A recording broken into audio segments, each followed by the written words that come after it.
Welcome to the Healthy Compulsive Project podcast, where you can take a deep dive to explore the pitfalls and potential of the obsessive-compulsive personality, offering hope and help for perfectionists, workaholics, micromanagers, type A personality, and control freaks. Hello, everyone. Gary Trosclair here, psychotherapist, Jungian psychoanalyst, and author of the Healthy Compulsive Project book, blog, and podcast. Heroes don't just live in comic books. They also live inside of all of us, whether dormant or active. We all have heroic potential, which can be used skillfully or followed compulsively. Obeyed habitually, heroic energy is both dangerous and meaningless. But when engaged consciously and purposefully, it can empower us to take on projects that might otherwise seem impossible. Whether it's used to literally fight for justice or mundanely just using willpower to pull an all-nighter to finish a spreadsheet, heroic energy is a core aspect of the compulsive personality. Join me today for a discussion of how the archetype of the hero shapes our day-to-day lives and how we can take back that power. This is episode 70 of the Healthy Compulsive Project podcast. Are you a compulsive hero or a heroic compulsive? Some people feel compelled to save the world from disorder, irrationality, chaos, and unruliness. It feels to them as if every detail matters dramatically for our future, and as if it's their job to exert control to make sure everything is fixed and executed perfectly. They will sacrifice health, comfort, and relationships to do it. These people are compulsive heroes, or more accurately, compulsively heroic. Their efforts are not wise or skillful, but habitual and motivated by a need to prove themselves.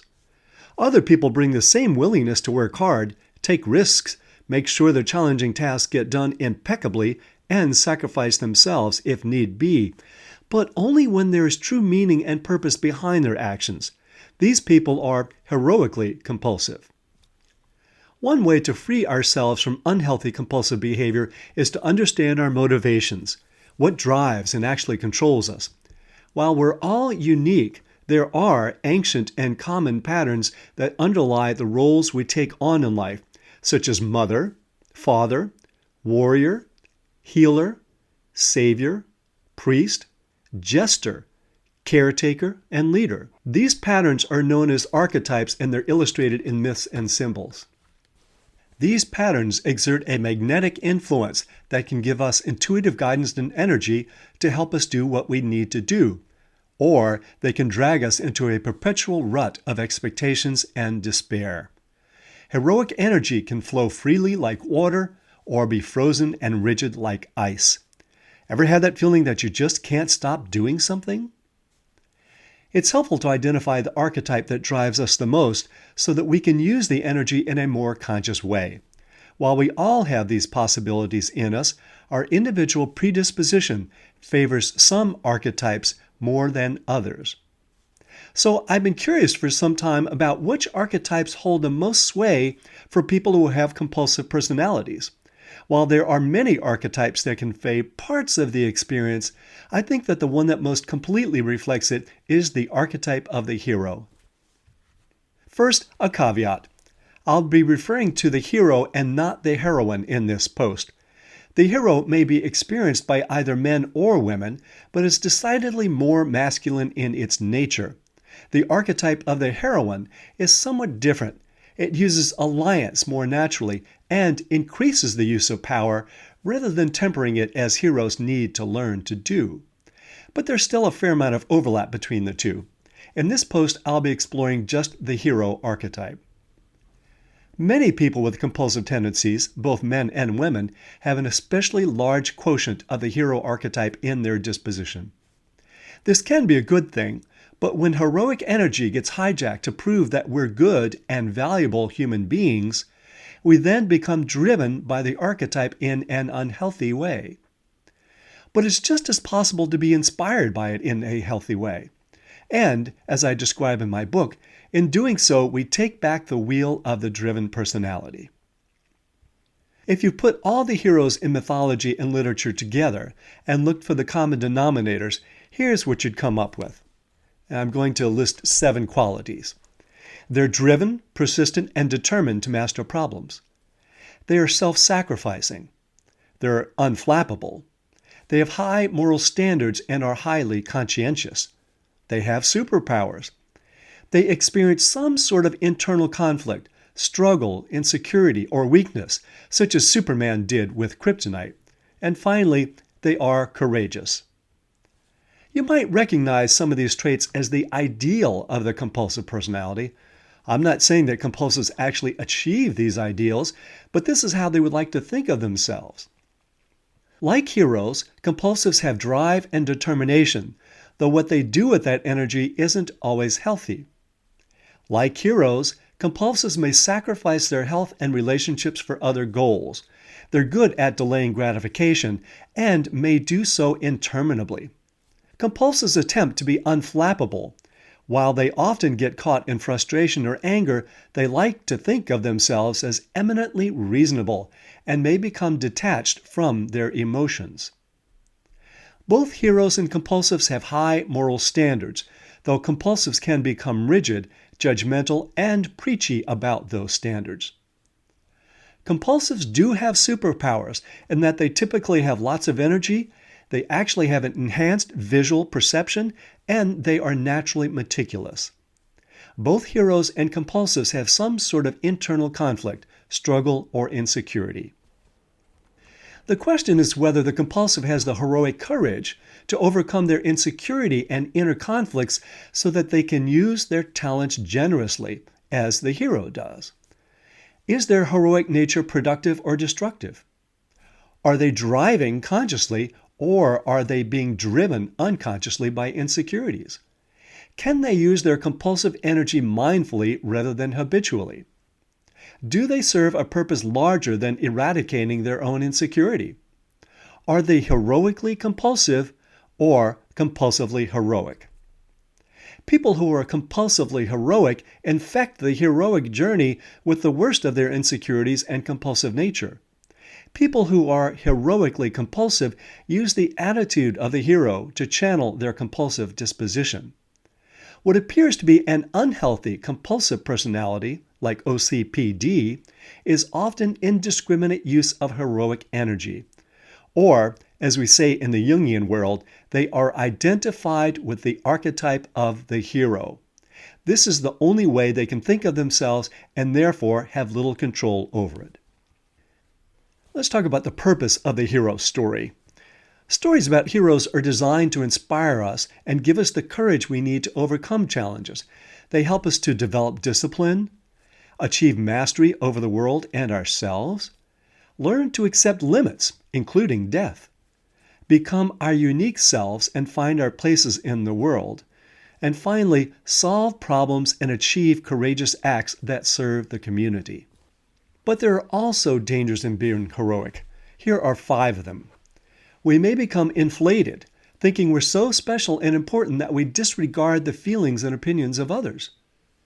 We may believe that we can and should accomplish superhuman tasks. This sets up unrealistic expectations that then lead to deflation and depression.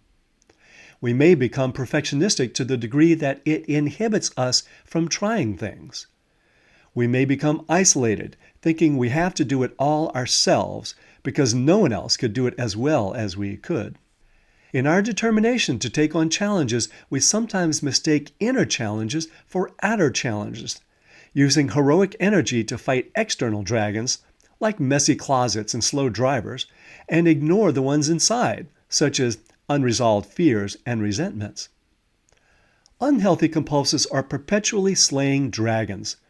They can't remember which dragon they were supposed to slay, so it goes on interminably. They've lost the point. They are compulsively heroic. Hercules is probably the most famous of all heroes, and he demonstrates my point about the role that facing insecurities plays in becoming a healthy hero.